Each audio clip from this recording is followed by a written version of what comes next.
नमस्कार मंडळी, सर्वांना श्री स्वामी समर्थ। आजच्या व्हिडिओमध्ये आपण लक्ष्मी पूजनासाठी कोणकोणते साहित्य लागणार आहे तर ते पाहणार आहोत।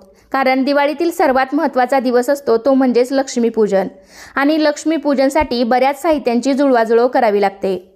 आपण हे सर्व साहित्य आधीच एकत्र करून ठेवलं तर आपली ऐन वेळेस गडबड होत नाही। तर लक्ष्मी पूजनाची पूजा कशी करायची हे मी तुम्हाला आधीच्या व्हिडिओमध्ये दाखवलेला आहे। तर तो व्हिडिओ तुम्ही अजूनही पाहिलेला नसेल तर आपल्या चॅनलवरती तो व्हिडिओ आहे किंवा मी तुम्हाला वरती आय बटनला लिंक देईल, तो व्हिडिओ नक्की पहा। तर आता आपण या पूजेसाठी कोणकोणते साहित्य लागणार आहे तर ते पाहूया। तर सर्वात महत्त्वाचं म्हणजे लक्ष्मी पूजनासाठी आपल्याला एखादा लक्ष्मीचा फोटो किंवा तुमच्याकडे शाडूची लक्ष्मीची मूर्ती असेल तर ती घ्यायची आहे किंवा असा फोटो सुद्धा चालेल। तसेच तुमच्याकडे श्रीयंत्र असेल तर ते घ्या किंवा तुमच्या देवघरामध्ये जर लक्ष्मीची छोटी मूर्ती असेल तर ती सुद्धा तुम्ही घेतली तरीही चालेल किंवा दोन्ही नसेल तर मग तुम्ही सुपारी सुद्धा घेऊ शकता। त्याचबरोबर देवघरातील गणपती बाप्पांची मूर्ती देखील इथं मी घेतलेली आहे। गणपतीची मूर्ती जर तुमच्याकडे नसेल तर तुम्ही सुपारी सुद्धा घेऊ शकता। त्यानंतर इथे मी 2 सुपाऱ्या घेतलेल्या आहेत, एक कुबेर देवाचे प्रतीक म्हणून आणि एक सर्व देवांची सुपारी, अशा 2 सुपाऱ्या घेतलेल्या आहेत। तुमच्याकडे कुबेराची मूर्ती असेल तर मग तुम्ही ती घ्या आणि नसेल तर मग तुम्ही सुपारी घेतली तरी पण चालेल आणि सर्व देवांची सुपारी तुम्हाला घ्यायची आहे। तसेच माझ्याकडे इथे कवड्या आहेत म्हणून त्या देखील मी इथे घेतलेल्या आहेत। कवड्या सुद्धा माता लक्ष्मीला अतिशय प्रिय आहेत, त्यामुळे तुमच्याकडे असतील तर तुम्ही लक्ष्मी पूजनच्या दिवशी लक्ष्मी पूजेत अवश्य मांडा। त्याचबरोबर या ठिकाणी अगरबत्ती, धूप, चंदन, माचीस, कापूर आणि अत्तर असेल तुमच्याकडे तर अत्तर सुद्धा तुम्ही घेऊ शकता। तर हे सुद्धा आपल्याला या दिवशी लागणार आहे। त्याचबरोबर या पूजेमध्ये सर्वात महत्त्वाची लागणारी वस्तू म्हणजेच केरसुणी। तर आपल्याला या दिवशी या केरसुणीचीच पूजा करायची आहे। तर मी इथे सुद्धा मोठीच केरसुणी घेतलेली आहे, तर माझ्याकडे सुद्धा छोटी केरसुणी मला मिळालेली नाही, तर मी झाडू घेतलेला आहे। तुम्ही मात्र केरसुणीच घ्यायची आहे। अनेक जण म्हणतात मोठा झाडू असेल तर चालेल का, पण शक्यतो झाडू घेऊ नये, शक्यतो केरसुणीच लक्ष्मी पूजनासाठी घ्यावी आणि जर नाहीच मिळाली तर मग तुम्ही तुमच्या घरातील मोठा झाडू आणला असेल तर तोही घेऊ शकता। पण या दिवशी केरसुणीचीच पूजा करायची असते, मग ती तुमच्याकडे किती पण छोटी असली तरी पण चालेल, पण केरसुणीचीच पूजा या दिवशी करायची आहे। तसेच एक स्वच्छ पाण्याने भरलेला कलश देखील लागणार आहे, तर मी त्यावरती ओल्या गंधाने स्वस्तिक काढून घेतलेला आहे। त्याचबरोबर लाह्या आणि बत्ताशे सुद्धा घ्यायचे आहेत। तर इथे मी फक्त लाह्या घेतलेल्या आहेत किंवा मग लक्ष्मी पूजनचा पुडा बाजारामध्ये आपल्याला या दिवशी सहज मिळतो, तर त्यामध्ये साडीच्या लाह्या, बत्ताशे, हळदी कुंकू, विड्याचं सर्व साहित्य, धन असं सर्व साहित्य छोट्या प्रमाणात का होईना तर त्या पुड्यामध्ये असतं किंवा वेगळा सेपरेट पुडा सुद्धा असतो, तर ते सुद्धा तुम्ही घेऊ शकता। तुम्हाला हे सर्व साहित्य सेपरेट गोळा करणं शक्य नसेल तर मग लाह्या आणि बत्ताशेचा लक्ष्मी पूजनचा पुडा मिळतो, तोही तुम्ही घेऊ शकता आणि आपल्या घरामध्ये जे काही विड्याचं साहित्य असेल तर तेही तुम्ही ठेवू शकता।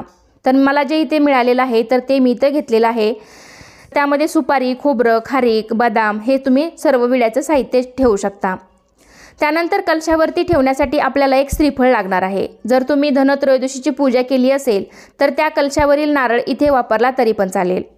त्याचबरोबर आपल्याला काही तांदूळ लागणार आहेत। तसेच या पूजेमध्ये आपल्याला धन्याची देखील पूजा करायची असते, त्यामुळे एका वाटीमध्ये थोडेसे धने अवश्य ठेवावे।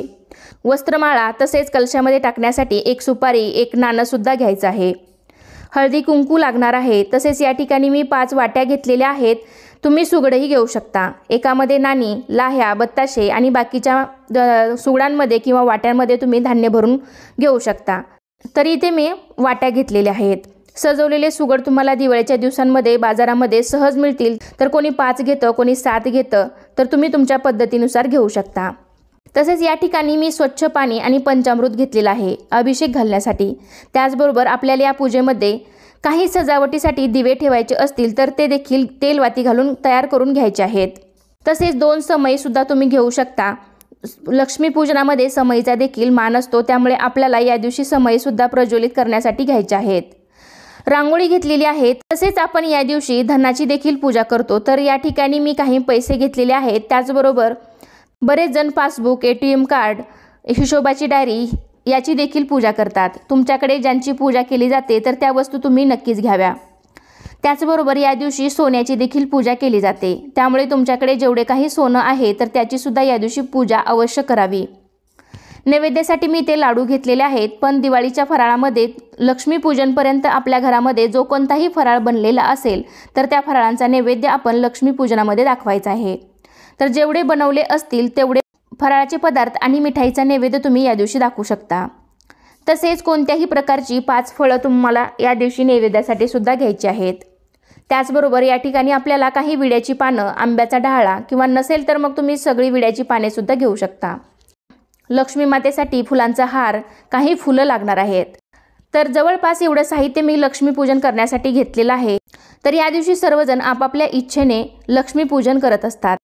तर तुम्ही सुद्धा लक्ष्मीपूजन करण्यासाठी या साहित्यापैकी जेवढे शक्य असेल तेवढं साहित्य नक्कीच घ्या, कारण ही पूजा आपण लक्ष्मी प्राप्तीसाठी करत असतो।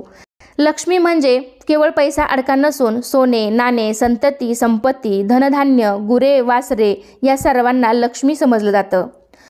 लक्ष्मी ही धनाची देवता तर आहेच, पण धान्य देवता सुद्धा आहे। त्यामुळे सुद्धा आपण या दिवशी धान्याची देखील पूजा करत असतो। आपल्याला दिवाळीतील ही लक्ष्मी पूजा अगदी मनोभावे आपल्याला यथाशक्ती ही सर्व पूजा करायची आहे। तर सविस्तर पूजाविधी तुम्हाला पाहायची असेल तर आपल्या चॅनलवरती तो व्हिडिओ आहे, तो तुम्ही नक्की पाहू शकता। आजचा व्हिडिओ इथंच संपतोय। कसा वाटला तुम्हाला आजचा व्हिडिओ नक्कीच कमेंटद्वारे सांगा। व्हिडिओ आवडला असेल तर व्हिडिओला लाईक करा, तुमच्या फ्रेंड फॅमिलीमध्ये शेअर करायला विसरू नका। चला तर पुन्हा भेटूया अशाच एका छानशा आणि माहितीपूर्ण व्हिडिओमध्ये। तोपर्यंत धन्यवाद। श्री स्वामी समर्थ।